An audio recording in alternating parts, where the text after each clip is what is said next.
Welcome to this video. Here we will talk about navigating international legal traditions and practices. We will try to explain how to manage legal traditions in various jurisdictions in international market, especially in the cross-border scenario. The traditions from a jurisprudence angle and the practices varies in different geographies, and it involves several steps or several phases. And so when we try to enter into a cross-border trade as a corporate, we need to do some research on what are the local laws and regulations in that market. We need to understand the legal framework. We need to look at the regulations or standards that apply in certain sectors in which we are trying to work upon for certain goods or services that we are trying to work upon. Compliance with those regulations and applying due diligence to ensure we don't get into the wrong side of the law is very much important for an organization when you enter into business in another country. So we need to take time to fully understand what's happening and how it's happening. How we can do? We can do that by consulting with local experts, collaborate with the local lawyers or accountants or other regulatory professional support systems so that we are in compliance with the local law and regulation all the time. Be it the accounting processes, be it the foreign exchange processes, be it the investment management, whatever it is. Now we need to develop a compliance program when we try to establish an overseas presence. We need to outline what are the procedures that we will have to follow, how we will adhere to those laws and regulations, and how do we keep record of having complied with what needs to be done as per the local policies and procedures. We also need to have regular updates on whether something is changing outside and whether we have made enough provision to upgrade and update our systems to ensure we continue to comply with the updated regulation. Most important thing is to train our employees so that our employees will be always on the lookout for any mistakes or gaps that we might fall on the wrong side of the law, and they will ensure that we follow the local policies and procedures to and the letter and spirit. For this, the employees need to understand their responsibilities and obligations, and for this training is very important.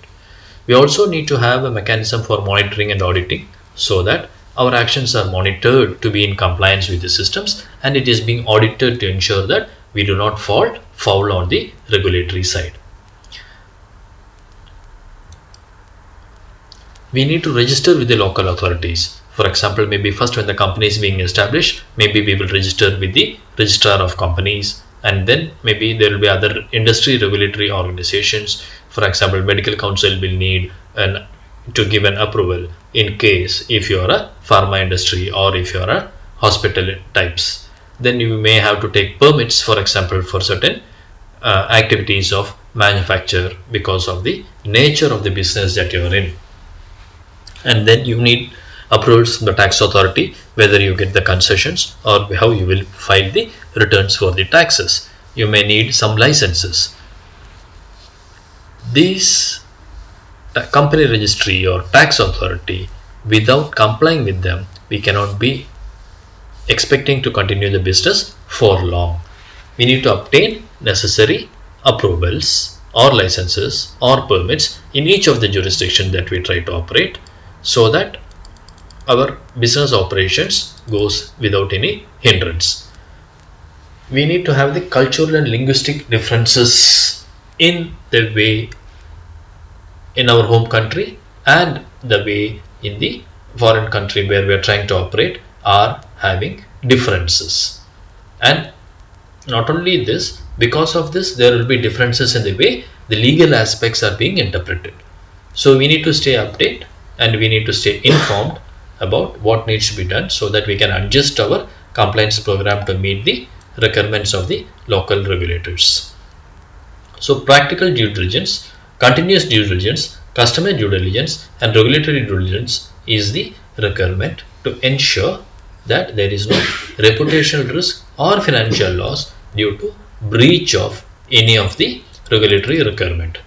By this, what we can do is we can ensure that all our contracts and all our agreements are according to the law, and if necessary according to the local languages, and so that the understanding of the local regulation is translated into the contracts and agreements.